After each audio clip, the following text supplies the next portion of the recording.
This film will focus on logic with relays as an introduction to ladder programming that will come in the next film. Before we got PLC systems in the 1970s, relay systems were used for automation and industry. When the PLC systems were introduced, industry had a lot of skilled engineers who were used to working with relays, and now they had to shift focus to PLC programming. Therefore, the first programming languages in the PLC systems were similar to the relay logic. And that programming language is called ladder.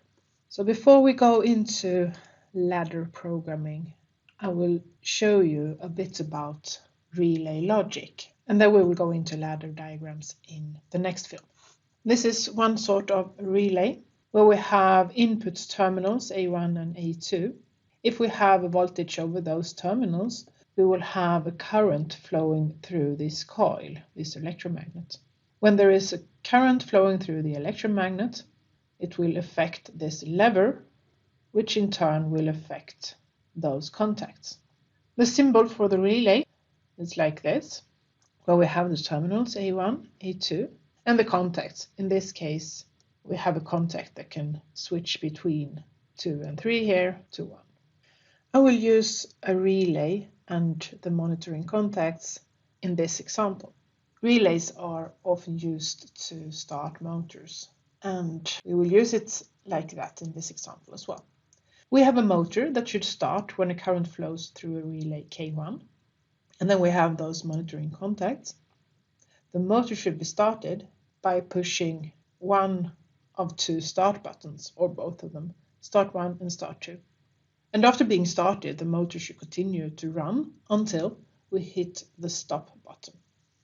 All of the buttons will go back to their original position when they are released. Electrical symbols differ a lot from country to country, and also how the schematics are oriented from top to bottom or from left to right. Here I will use left to right because that's how the ladder diagram is oriented. And I will use those symbols. This is the relay coil, and here we have a contact that is normally open. We can see that current can't flow through here because there is a gap.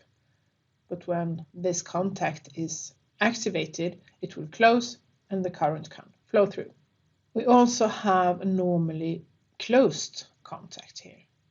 Current can flow through here until this contact is activated. Then it will open and the current is not able to flow through.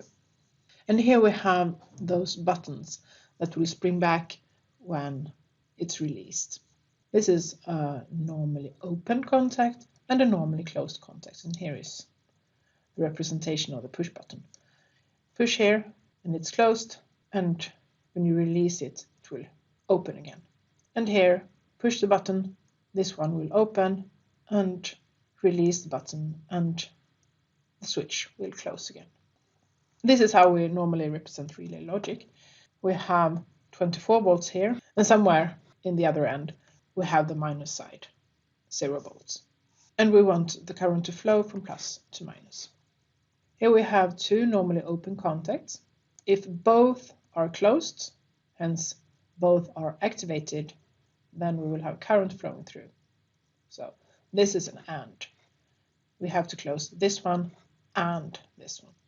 Here we can have current flowing through here or through here. So we only have to close one of those. We have to activate A or B. This is an OR. And here we will have current flowing as long as we are not activating A here. This is a NOT. Now, let's go back to the example.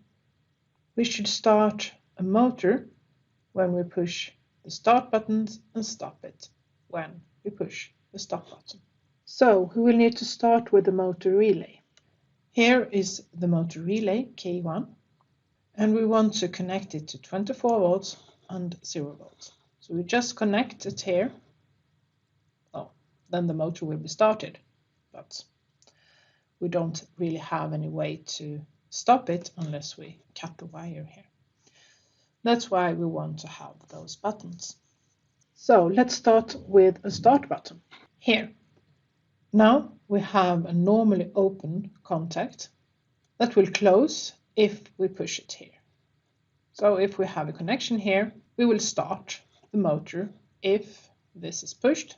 However, it will stop immediately again when we release it. But for now, let's settle with that we can start the motor at least. But we wanted to have two start buttons. We should be able to press one or the other, which means that we want to have them in parallel. Here we are, two start buttons in parallel. We can have current flowing through here or here if we push either this one, or we can have current flowing through both of them if both are pushed. We want to stop the motor with the stop button here. We want to stop current flowing through K1 if the stop button is pushed, which means that it has to be normally closed. Normally, we have current flowing through here. We push the button, and then current can't flow through here, even though we are pressing one of the start buttons.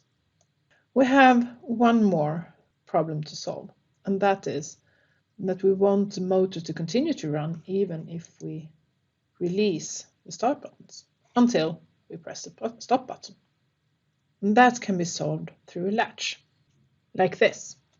Now I'm using one of the monitoring contacts in the relay. In this case, I have chosen a relay where I have a monitoring contact that will close when the relay is activated. This contact is normally open, but when the relay is activated, K1 is activated, it will close, which means that if we activate K1 by pressing start 1 or start 2, we will have current flowing through here, K1 is activated, this one will close, and then the current can go this way. And we can release the button. The current will continue to flow through here until K1 is deactivated.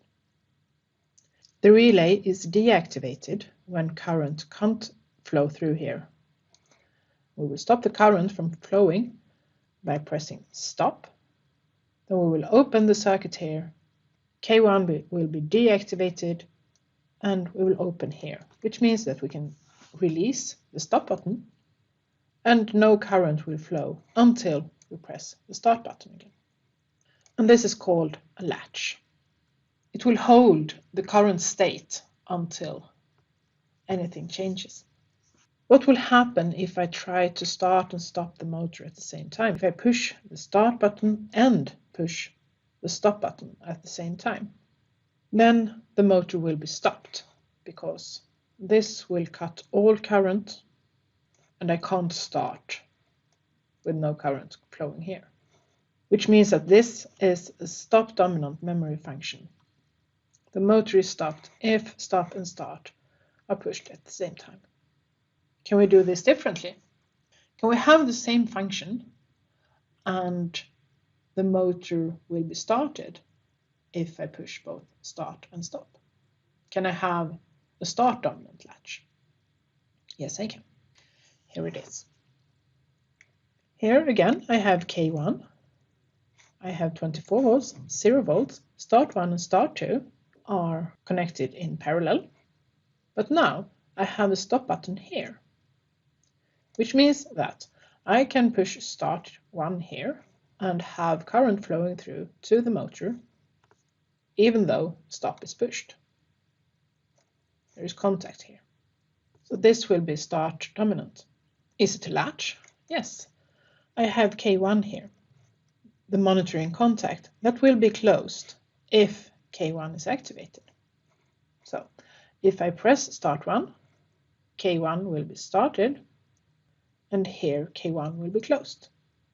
I can release start 1, and K1 will continue to run. And the same thing goes for start 2, of course, because they are in parallel.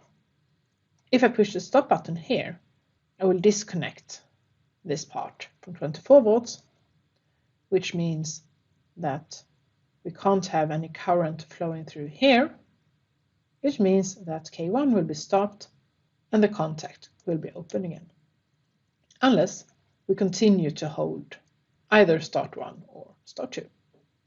Now we have seen a start dominant latch and a stop dominant latch, the previous one. In relay logic, of course, we can do a lot more in relay logic, but we will stop here and move over to ladder diagrams in the next film.